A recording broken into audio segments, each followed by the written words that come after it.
Voilà, on est à Lamta ici, et Lamta c'est l'ancien site de Leptiminus, hein, qui est un site archéologique très important. C'est important, oui. Et j'avais eu le plaisir il y a quelques temps de décorer des arts et lettres un grand chercheur qui s'appelle Nejib Ben Lazreg, Oui. qui n'est pas là aujourd'hui, mais on a voulu aller visiter ce qui est Mohamed, qui est l'église romaine ici importante. Église chrétienne, pardon, qui date du 4e siècle. 4e siècle. Et qui est une des églises les plus anciennes, non Le 4e plus ancien du monde, oui.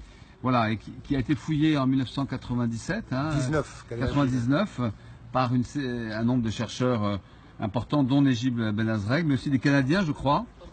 Et sur ce site qu'on découvre, qui est magnifique, hein, qui a été découvert par hasard un peu. Oui, par hasard, parce qu'il y a un propriétaire qui veut construire une maison, on a trouvé des choses. Et nous, on a continué de travailler pour voir qu'est-ce qu'il y en a dedans.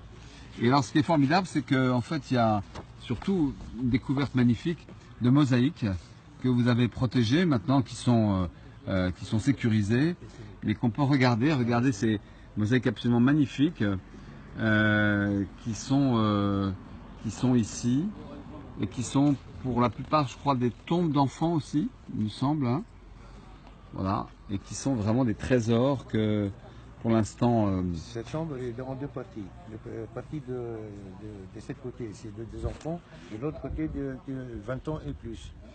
Voilà, c'est ça, et des mosaïques que pour l'instant presque personne n'a vues au monde et qui sont parmi les plus anciennes et les plus belles. Et le plus important, c'est tous les noms, la plupart des noms, ce sont des noms grecs. Voilà, donc écoutez, une raison de plus pour aller à Lamta et retrouver le site ancien de Leptiminus. Merci beaucoup en tout cas, hein, vous. Hein. Pas de quoi.